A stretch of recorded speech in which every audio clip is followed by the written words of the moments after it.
नमस्कार साथियों, आपके YouTube channel Akhilesh Yadav future academy में सभी लोगों को स्वागत है, जिसमें कि ज्योग्राफी में आपके भारत के कृषि संबंधी क्वेश्चन है। वेरी मोस्ट इंपॉर्टेंट क्वेश्चन है। तो कह रहा है कि भारत में कुल क्षेत्रफल में कितने परसेंट भाग शुद्ध बोया गया क्षेत्र है? तो 47% है। भारत के कृषि सबसे अधिक किस पर निर्भर होती है? तो वर्षा पर निर्भर होती है। जो फसल अक्टूबर में बोई जाती है और अप्रैल में काटी जाती है वो क्या कहलाती है? तो रबी की फसल कहलाती है। जो फसल जुलाई में बोई जाती है और अक्टूबर में काटी जाती है वो फसल कौन सी होती है? तो खरीफ की फसल होती है। जो फसल रबी और खरीफ की फसल के बीच की तैयार की जाती है वो कौन सी होती है? तो जायद की फसल होती है। खरीफ की फसल कौन सी होती है? ज्वार, बाजरा, मक्का, चावल, तिल आदि ये आपकी खरीफ की फसल होती है। रबी की फसल कौन सी होती है? तो रबी की फसल गेहूं, चना, जौ, मटर, सरसों, आलू आदि होती है। जायद की फसल कौन सी होती है? तो खरबूजा, ककड़ी, खीरा आदि होती है।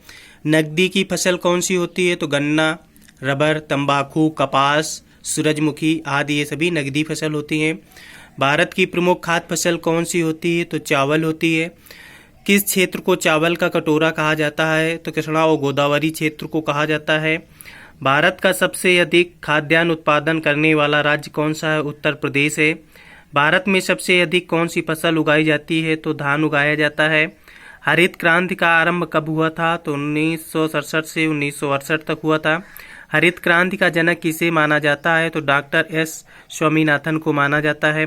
हरित क्रांति का प्रमुख उद्देश्य क्या था? तो खाद्यान्न उत्पादन में आत्मनिर्भरता लाना। हरित क्रांति किस फसल पर सबसे अधिक उपयोगी नहीं है? तो गेहूं, चावल के लिए उपयोगी नहीं है। किस राज्य का भारत धान्य भंडार कहा जाता है? पंजाब को कहा जाता है। सब्जी उत्पादन में भारत का कौन सा स्थान है? द्वितीय स्थान है। फल उत्पादन में भारत का कौन सा स्थान है? द्वितीय स्थान है। नाली क्रांति का संबंध किससे है? नीली क्रांति का संबंध मत्स्य उत्पादन से है। श्वेत क्रांति का संबंध किससे? दुग्ध उत्पादन से। सुनहरी क्रांति का किस फल से संबंधित रखता है? तो बागवानी व शहद उत्पादन से। गोल क्रांति किससे संबंधित है? तो आलू उत्पादन से। कौन सी क्रांति कृषि से संबंधित नहीं है? तो कृष्ण क्रांति है। गुलाबी क्रांति किससे संबंधित है? तो झींगा उत्पादन से। भारत में कुल कार्यशील जनसंख्या का कितने परसेंट भाग कृषि पर लगा हुआ है? तो 64.5% लगा हुआ है। नीलगिरी की पहाड़ी क्षेत्रों में कौन सी फसल उगाई जाती है? तो कॉफ़ी उगाई जाती है। राष्ट्रीय रसदार फल अनुसंधान केंद्र कहाँ है? नागपुर में है। अंगूरों की खेती के लिए कौन सा शहर प्रसिद्ध है? तो नासिक है। मूंगफली भारत में सबसे अधिक किस राज्य में उगाई जाती है? तो ये गुजरात में उगाई जाती है।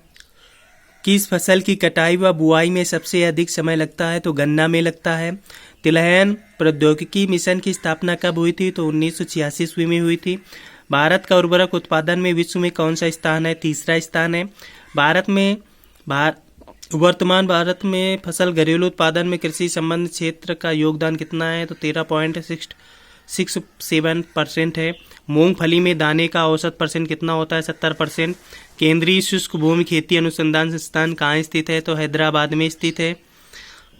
मक्का की खेती किस मौसम में की जाती है? तो ये खरीफ की फसल में की जाती है। दुग्ध उत्पादन में श्वेत क्रांति लाने का श्रेय किसे माना जाता है? तो डॉक्टर वर्गीज कुरियन को माना जाता है। भारत में सर्वोत्तम चाय कहाँ पैदा की जाती है? दार्जिलिंगम में पैदा की जाती है। किस फसल के लिए पानी की अधिकता आवश्यक है किंतु जमाव नहीं है? चाय के लिए। काजू का सबसे बड़ा उत्पादक राज्य कौन सा है? केरल है। रेशे वाली फसलें कौन सी होती हैं? कपास, जूट आदि होती हैं। भारत में लंबे रेशे का कपास का आयात मुख्यतः कहाँ से है? तो संयुक्त राज्य अमेरिका से है। दलहन उत्पादन में भारत का कौन सा राज्य सबसे आगे है? राजस्थान है। स्वच्छ जलीय मछली का उत्पादन करने वाला राज्य कौन सा है? पश्चिम बंगाल है। पटसन का उत्पादन सर्वाधिक कौन सा राज्य करता है? तो पश्चिम बंगाल करता है। तंबाकू उत्पादन में भारत का विश्व में कौन सा स्थान है? तीसरा है। भारत के जूट का सर्वाधिक क्षेत्रफल वाला राज्य कौन सा है? पश्चिम बंगाल है। भारत का सबसे बड़ा सोयाबीन उत्पादक राज्य कौन सा है? मध्य प्रदेश है। नारियल उत्पादन में भारत का विश्व में कौन सा स्थान है? प्रथम है।